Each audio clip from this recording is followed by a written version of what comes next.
Pernah dengar ungkapan, kalau sudah pensiun, tinggal menikmati hidup? Kalimat itu sering terdengar di antara para lansia. Tapi sayangnya, tidak semua lansia benar-benar bisa menikmati masa tuanya. Bukan karena fisiknya tidak kuat, tapi justru karena pikirannya merasa tidak dibutuhkan lagi. Nah, ini yang pelan-pelan bisa menggerogoti semangat dan rasa percaya diri di usia senja. Padahal siapa bilang produktif itu harus kerja berat? Siapa bilang?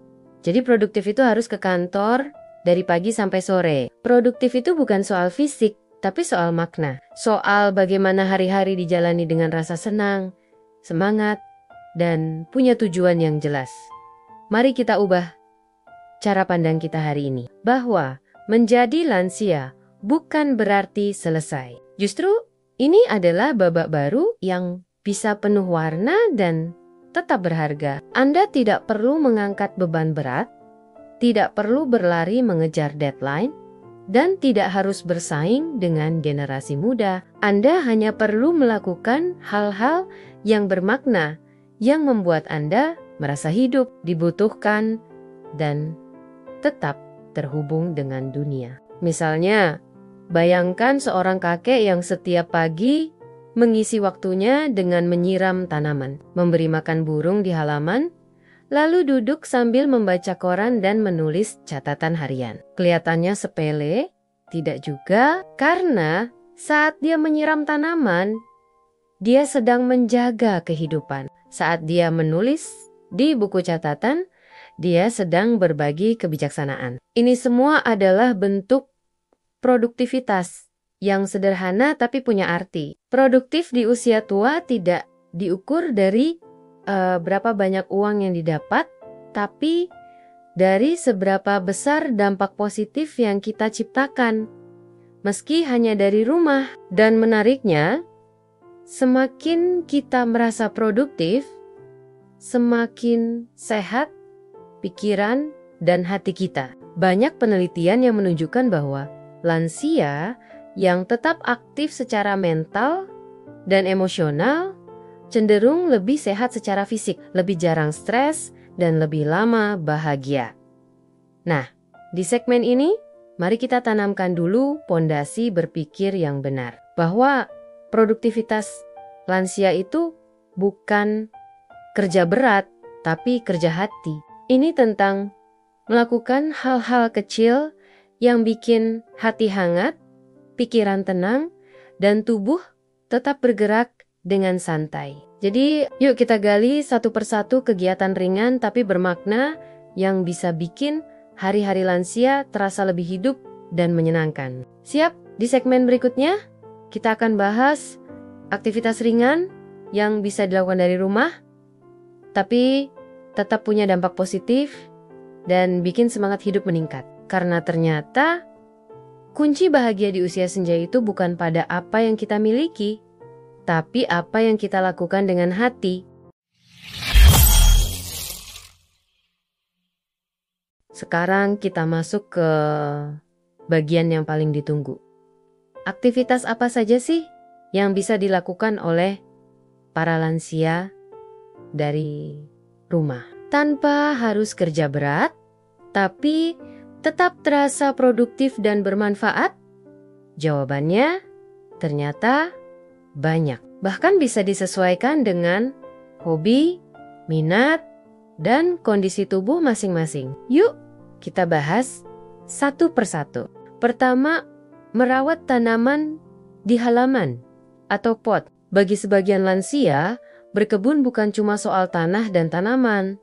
Ini adalah terapi alami yang menyegarkan pikiran. Coba bayangkan, pagi hari yang sejuk, udara segar, tangan menyentuh tanah, melihat bunga mekar, atau cabai mulai berbuah. Ada rasa bangga dan bahagia yang muncul dari situ. Kegiatan seperti menyiram tanaman, memindahkan pot, atau menanam bibit baru tidak membutuhkan tenaga besar. Tapi setiap harinya itu akan jadi pengingat bahwa Anda masih bisa merawat kehidupan. Bahkan hasilnya bisa digunakan untuk konsumsi sendiri atau dibagikan ke tetangga. Sederhana, tapi bermakna. Kedua, menulis atau membuat catatan harian. Siapa bilang menulis hanya untuk anak muda? Justru di usia senja, pengalaman dan cerita Anda lebih kaya. Anda bisa menulis tentang masa muda, tentang pelajaran hidup, atau bahkan sekadar curhat harian. Menulis bukan hanya untuk menghasilkan buku, tapi juga sebagai bentuk perawatan kesehatan mental. Banyak lansia merasa lebih tenang dan damai setelah menuangkan isi pikirannya ke kertas. Tak perlu laptop atau gadget canggih, cukup buku tulis dan ballpoint. Tapi dampaknya luar biasa. Ketiga, mengajar cucu atau anak tetangga. Kalau Anda punya cucu atau anak tetangga yang sering main ke rumah, jadikan itu kesempatan emas. Anda bisa bantu mereka belajar membaca, menghitung, atau sekadar bercerita sebelum tidur siang. Kegiatan ini bukan hanya menyenangkan, tapi juga memberi rasa masih berguna. Anda tidak perlu mengangkat beban berat, cukup duduk, bicara, dan berbagi pengetahuan. Percaya atau tidak, anak-anak yang sering berinteraksi dengan kakek nenek, mereka cenderung tumbuh dengan nilai moral dan empati yang lebih tinggi. Keempat, memasak resep tradisional. Kalau Anda suka masak, ini bisa jadi cara produktif yang seru. Buat saja resep-resep tradisional yang mulai jarang ditemukan. Siapa tahu cucu Anda jadi tahu rasanya sayur asem buatan neneknya atau tempe bacem khas keluarga. Bisa juga dijadikan kegiatan bersama. Ajari anak atau cucu cara memasaknya. Bukan hanya mengisi waktu, tapi juga mewariskan budaya dan rasa cinta lewat masakan. Bahkan, jika ingin lebih kreatif, Anda bisa merekam kegiatan memasak itu, lalu dibagikan ke media sosial. Banyak akun lansia yang justru viral karena kontennya sederhana, tapi bikin rindu rumah. Kelima, membuat kerajinan tangan. Merajut, menyulam, membuat gantungan kunci dari benang, atau menyusun bunga kering jadi kartu ucapan. Semua ini bisa dilakukan dengan duduk santai. Hasilnya bisa digunakan sendiri, dijual, atau diberikan sebagai hadiah. Kerajinan tangan bukan hanya bikin tangan tetap aktif, tapi juga melatih konsentrasi, kesabaran, dan kreativitas. Dan ketika hasil karyanya dipuji atau dipakai orang lain, ada rasa bangga yang muncul, membuat hati berbunga-bunga. Aktivitas ringan ini mungkin terlihat sederhana, tapi kalau dilakukan dengan sepenuh hati, hari-hari Anda akan terasa lebih hidup. Anda tetap bisa memberi manfaat tanpa harus memforsir tenaga. Dan yang terpenting, Anda akan merasa tetap berharga, tetap bisa berkontribusi. Di segmen berikutnya, kita akan bahas bagaimana tetap terhubung dengan lingkungan sosial tanpa harus pergi jauh-jauh keluar rumah. Karena salah satu kunci lansia tetap semangat dan sehat adalah punya hubungan sosial yang hangat dan menyenangkan. Nah, sekarang kita bicara tentang satu hal yang kadang dilupakan tapi justru sangat penting, hubungan sosial. Tahukah Anda, salah satu penyebab lansia merasa kesepian atau kehilangan semangat hidup bukan karena tubuh melemah, tapi karena merasa terputus dari dunia luar, merasa tidak lagi diajak ngobrol, tidak tahu kabar teman-teman, atau merasa tidak dibutuhkan. Padahal manusia itu makhluk sosial. Di usia berapapun, kita tetap butuh interaksi. Butuh bicara, didengar, dan merasa dianggap ada. Tapi tenang. Untuk tetap terhubung dengan orang lain, Anda tidak harus keluar rumah jauh-jauh. Bahkan tanpa keluar halaman pun, Anda tetap bisa menjaga tali silaturahmi dan merasa jadi bagian dari lingkungan sekitar. Berikut beberapa cara sederhana dan menyenangkan untuk tetap terhubung secara sosial. Meskipun dari rumah. Pertama, telepon atau video call rutin. Coba buat jadwal mingguan untuk ngobrol dengan anak, cucu, saudara, atau sahabat lama lewat telepon. Kalau ada anak atau cucu yang bisa bantu, ajari Anda pakai video call. Hanya dengan satu sentuhan, Anda bisa melihat wajah orang yang dirindukan. Bercanda, bercerita, atau sekadar saling menanyakan kabar. Percayalah, walau cuma 10-15 menit, percakapan ini bisa jadi suntikan semangat yang luar biasa. Bahkan, banyak cucu yang merasa lebih dekat dengan kakek neneknya sejak mereka sering video call. Kedua, gabung grup WhatsApp atau komunitas lansia. Kalau Anda sudah terbiasa dengan smartphone, cobalah ikut dalam grup WhatsApp, komunitas lansia, grup RT, atau grup pengajian. Di sana, Anda bisa tahu informasi terkini, saling berbagi tips, bahkan sekadar kirim ucapan selamat pagi bisa bikin hati hangat. Jangan anggap remeh kekuatan obrolan ringan. Kadang, dari chat sederhana, itu muncul rasa kebersamaan yang luar biasa. Anda merasa tidak sendirian, ada yang memperhatikan, dan Anda pun ikut memperhatikan orang lain. Ketiga, bikin ngopi virtual bareng teman lama. Jika Anda dan teman-teman lama punya smartphone atau bantuan dari keluarga, Anda bisa adakan sesi ngopi virtual. Setiap minggu atau 2 minggu sekali, buat panggilan video bareng dan ngobrol seolah-olah lagi duduk di warung kopi. Cerita masa muda, berbagi kabar anak cucu, atau nostalgia tentang lagu-lagu zaman dulu.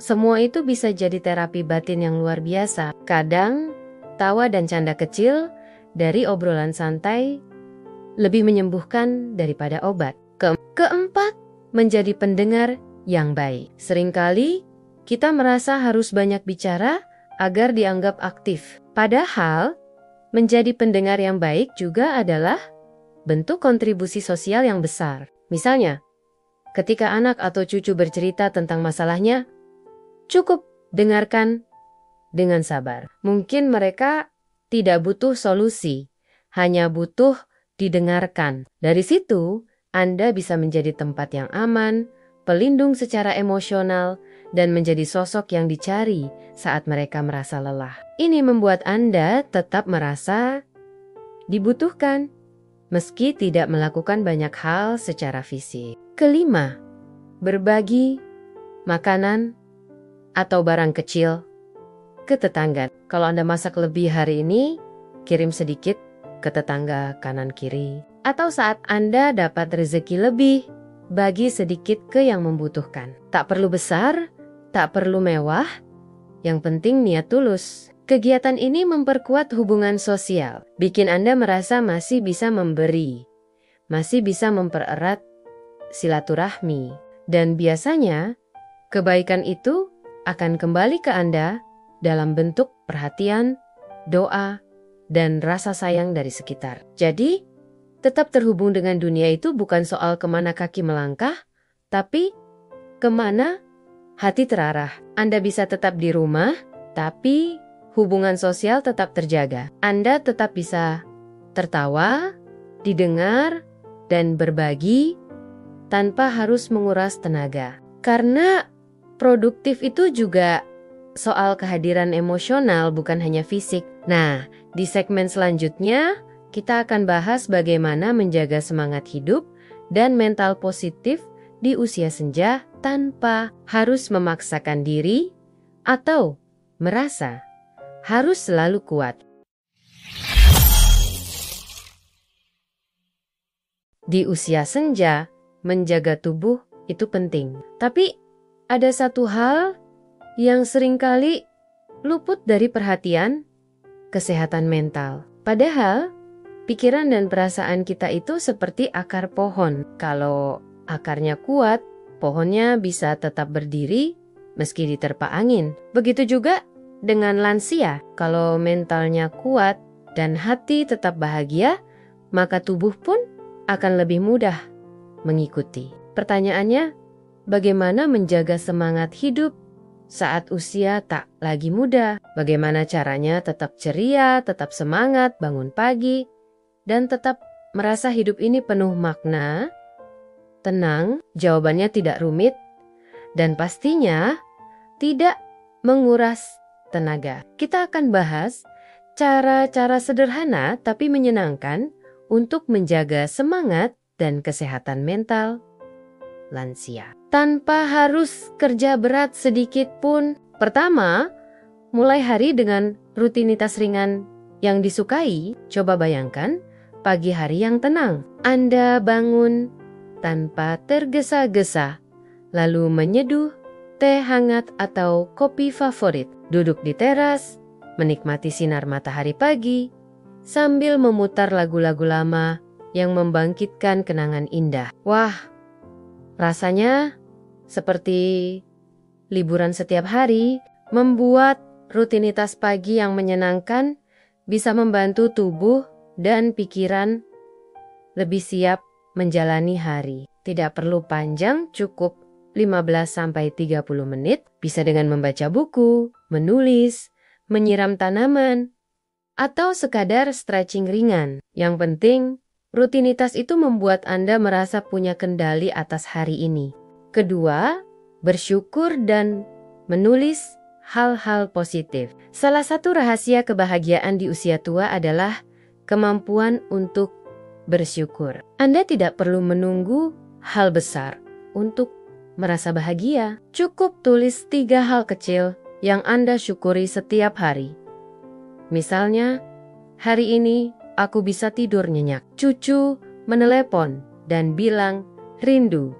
Langit sore ini indah sekali. Kegiatan ini terlihat sederhana, tapi efeknya luar biasa. Semakin sering kita menghargai hal-hal kecil, semakin kuat mental kita. Kita jadi tidak mudah mengeluh, tidak mudah merasa sendirian, dan lebih tahan menghadapi hari-hari yang sepi. Ketiga, tertawa, menonton film lucu, atau bernostalgia. Tertawa adalah obat alami untuk jiwa. Cari hal-hal yang bisa membuat Anda tersenyum dan tertawa. Tonton film komedi, acara TV jadul, atau video lucu di YouTube bersama cucu. Kadang, menertawakan hal-hal sederhana bisa jadi penyegar pikiran yang mujarab. Atau, coba buka album foto lama. Lihat lagi masa muda, perjalanan hidup, dan orang-orang tercinta. Bernostalgia bukan berarti terjebak di masa lalu, tapi mengingat kembali betapa indahnya hidup yang telah dilalui. Keempat, jangan takut bercerita atau minta didengarkan. Banyak lansia yang menyimpan cerita, keluhan, bahkan luka lama dalam diam. Padahal bercerita adalah salah satu cara terbaik untuk melegakan hati. Anda tidak harus punya banyak teman. Cukup satu orang saja yang mau mendengarkan. Bisa anak, cucu, sahabat, atau bahkan melalui grup komunitas lansia. Ceritakan kisah masa muda, hal-hal yang sedang dirasakan, atau bahkan sekadar mengungkapkan rasa rindu. Saat Anda merasa didengar, hati menjadi lebih ringan. Dan saat hati ringan, tubuh pun terasa lebih bertenaga. Kelima, pelihara harapan, meski kecil, yang membuat seseorang semangat bukan hanya apa yang sudah terjadi, tapi juga apa yang masih ingin dicapai. Walaupun usia tidak lagi muda, Anda tetap bisa punya harapan. Mungkin Anda ingin menyelesaikan buku yang belum selesai dibaca. Ingin belajar menanam sayur organik, ingin mengajari cucu main congklak, atau ingin berbagi cerita lewat media sosial, harapan kecil seperti ini membuat hari-hari lebih berwarna. Ingat, selama kita masih bisa berharap, kita masih hidup sepenuhnya. Di usia senja, menjaga semangat bukan soal kuat atau tidaknya tubuh, tapi seberapa besar kita mencintai hidup yang kita jalani. Jangan paksa diri untuk terlihat super, cukup jadi versi terbaik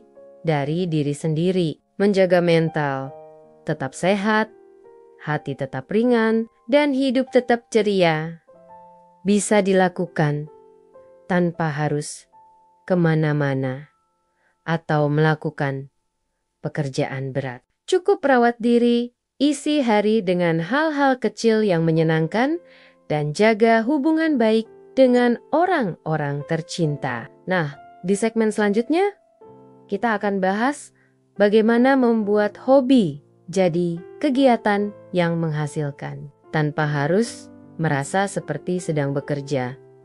Karena siapa tahu produktif bisa sekalian jadi ladang rezeki. Sekarang kita masuk ke bagian yang paling seru dan mungkin juga paling tidak disangka-sangka. Bagaimana caranya menjadikan hobi di usia senja sebagai kegiatan yang produktif dan bahkan bisa menghasilkan uang tanpa merasa sedang kerja keras. Karena begini, banyak orang mengira kalau ingin punya penghasilan, maka harus kembali ke rutinitas kantor, berdagang keliling, atau membuka usaha besar-besaran. Padahal tidak, bahkan di rumah, dengan kegiatan yang kita sukai, lansia tetap bisa berdaya dan punya nilai ekonomis.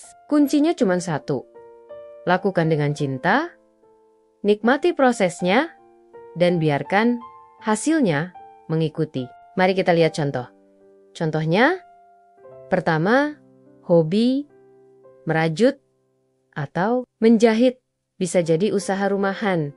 Banyak nenek yang sejak muda gemar merajut atau menjahit. Nah, hobi ini bisa tetap dilanjutkan di usia senja. Bukan sekadar untuk mengisi waktu, tapi juga untuk membuat sesuatu yang bermanfaat. Shawl, taplak meja, tas kecil, atau bahkan boneka rajut amigurumi. Hasilnya bisa diberikan sebagai hadiah, dijual ke tetangga, ditawarkan ke grup WhatsApp RT, atau dipromosikan lewat anak atau cucu di media sosial. Jangan heran, sekarang banyak pembeli yang lebih suka produk buatan tangan daripada pabrik, karena terasa lebih personal dan penuh cinta. Kedua, hobi memasak bisa jadi jualan ringan. Kalau Anda hobi memasak, cobalah buat camilan khas rumahan. Keripik pisang, kue tradisional, sambal rumahan, atau masakan khas daerah. Anda bisa memulainya dalam skala kecil, seperti 5-10 bungkus saja dulu, lalu tawarkan ke tetangga atau teman dekat. Jika rasanya disukai, kabar itu akan menyebar sendiri. Banyak lansia yang akhirnya tetap merasa aktif karena mereka rutin membuat pesanan mingguan. Tidak berat, tidak menguras tenaga, tapi tetap membuat hati semangat. Dan ingat, bukan soal berapa rupiah yang masuk, tapi soal rasa bangga karena hasil tangan Anda dihargai. Ketiga, menanam dan menjual tanaman hias atau sayuran. Kalau Anda suka berkebun, bisa juga memanfaatkan halaman rumah untuk menanam tanaman hias, herbal, atau sayur-sayuran organik. Hasilnya bisa dijual atau ditukar dengan tetangga. Beberapa lansia bahkan rutin menjual bibit tanaman hasil stek dari koleksi mereka. Ada yang menjual bunga kertas, sirih gading, atau tanaman obat seperti daun mint, serai, dan jahe. Coba bayangkan, Anda duduk santai di pagi hari, memindahkan pot kecil, sambil ditemani secangkir teh. Tapi diam-diam itu bisa menghasilkan penghasilan tambahan. Keempat, membuat konten, cerita hidup, resep, atau kegiatan sehari-hari. Nah, ini untuk Anda yang punya anak atau cucu aktif di media sosial. Banyak orang yang justru suka melihat konten para lansia karena dianggap jujur, menyenangkan, dan menyentuh hati. Coba buat konten sederhana, video masak, tutorial menyulam, tips hidup sehat, cerita lucu masa muda, atau sekadar rutinitas harian. Tak perlu diedit rumit. Bahkan video nenek cerita masa kecil bisa viral karena dianggap menghangatkan hati. Dan siapa tahu kalau konsisten, Anda bisa punya pengikut sendiri. Bahkan ditawari kerjasama oleh brand makanan, alat rumah tangga, atau produk herbal. Kelima, mengajar hobi, privat, merajut, membaca Al-Quran, atau membatik. Kalau Anda punya keahlian tertentu, tawarkan untuk jadi mentor secara informal. Misalnya, mengajari anak-anak belajar membaca Al-Quran, mengajari remaja membatik, atau mengajari ibu-ibu muda teknik merajut. Ini tidak terasa seperti bekerja, tapi Anda sedang berbagi ilmu dan kebijaksanaan. Anda tetap bisa duduk nyaman, bicara santai, dan menyampaikan pelajaran dengan tenang. Aktivitas ini bisa jadi sangat bermanfaat, bukan cuman bagi peserta, tapi juga bagi Anda sendiri. Intinya begini, hobi yang dikerjakan dengan sepenuh hati bisa menjadi pintu rezeki yang menyenangkan. Bukan rezeki dalam bentuk uang saja, tapi juga dalam bentuk kebanggaan, rasa dibutuhkan, dan semangat hidup yang terus menyala. Anda tidak harus membanting tulang, tidak harus ke pasar atau berdiri seharian. Anda hanya perlu melakukan apa yang disukai dan membiarkan kebaikannya menyebar sendiri. Di segmen terakhir nanti, kita akan tutup dengan pembahasan tentang kunci utama agar lansia tetap bahagia dan merasa berharga di usia senja, meskipun tidak lagi sibuk bekerja. Karena ternyata ada satu hal sederhana yang jadi pondasi segalanya. Kita sudah bahas banyak hal, mulai dari aktivitas ringan di rumah, cara menjaga hubungan sosial, hingga bagaimana hobi bisa menjadi sesuatu yang produktif, bahkan kadang mendatangkan rezeki. Tapi kini kita sampai pada segmen terakhir, dan ini mungkin adalah bagian yang paling penting dari semuanya. Bagaimana agar para lansia tetap merasa bahagia dan merasa berharga. Karena pada akhirnya bukan seberapa sibuk kita yang menentukan kualitas hidup, tapi seberapa besar kita mencintai diri sendiri dan kehidupan yang sedang kita jalani. Di usia senja, kebahagiaan dan rasa berharga tidak selalu datang dari pekerjaan besar, dari harta, atau dari pencapaian luar biasa. Justru datang dari hal-hal kecil yang tulus dan dilakukan dengan penuh cinta. Mari kita bahas bersama. Apa saja kunci sederhana yang bisa membuat hari-hari lansia tetap bersinar? Meski tanpa kerja berat, pertama, menerima diri dan menghargai perjalanan hidup. Kunci pertama adalah menerima diri sendiri dengan penuh cinta. Banyak lansia yang diam-diam masih membandingkan dirinya dengan orang lain. Teman saya masih bisa naik gunung, saya enggak. Atau dulu saya lebih kuat, sekarang cepat capek. Padahal setiap orang punya fase dan cerita yang berbeda. Usia tua bukan kegagalan. Justru itu adalah bukti bahwa Anda sudah melalui begitu banyak badai dan tetap berdiri hingga hari ini. Cobalah setiap pagi bercermin dan ucapkan dalam hati, aku sudah cukup.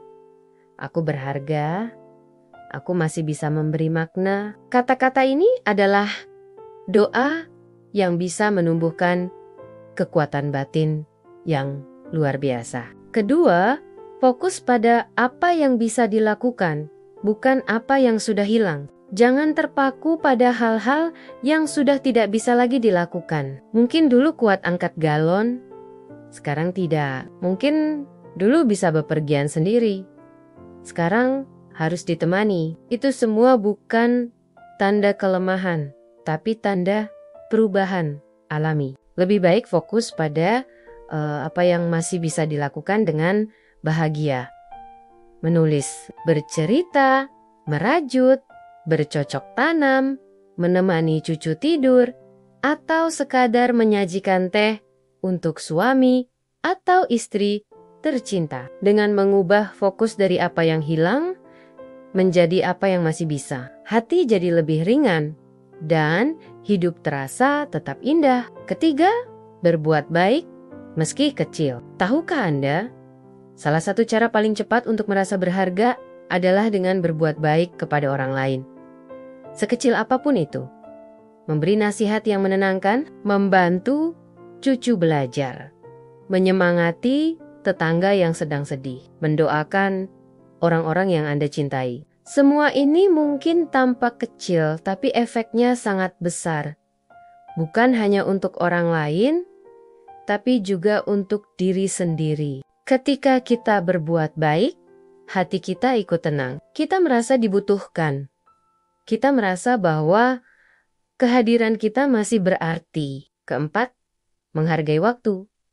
Bukan mengejarnya dulu saat masih muda. Kita selalu dikejar waktu. Bangun pagi, terburu-buru, kerja sampai malam, pulang dalam lelah. Tidur pun masih mikir besok harus apa. Tapi sekarang, Anda punya kemewahan yang jarang dimiliki banyak orang. Waktu, gunakan waktu ini untuk hal-hal yang benar-benar berarti. Duduk bersama pasangan sambil mengingat masa muda, menulis surat untuk anak, mendengarkan musik favorit, atau berjalan pelan di halaman rumah. Waktu tidak harus diisi dengan kesibukan, cukup diisi dengan kesadaran bahwa setiap momen adalah anugerah. Kelima, menjaga hubungan yang hangat dengan orang tercinta terakhir. Dan mungkin yang paling menghangatkan hati, tetap dekat dengan orang-orang yang mencintai Anda. Entah itu anak, cucu, saudara, tetangga, atau teman lama. Jadikan mereka alasan untuk tersenyum setiap hari. Jangan sungkan menghubungi duluan, jangan gengsi menunjukkan kasih sayang, dan jangan takut untuk berkata, "Aku kangen." Karena ketika hubungan antar manusia tetap hangat, hidup pun akan terasa lebih ringan.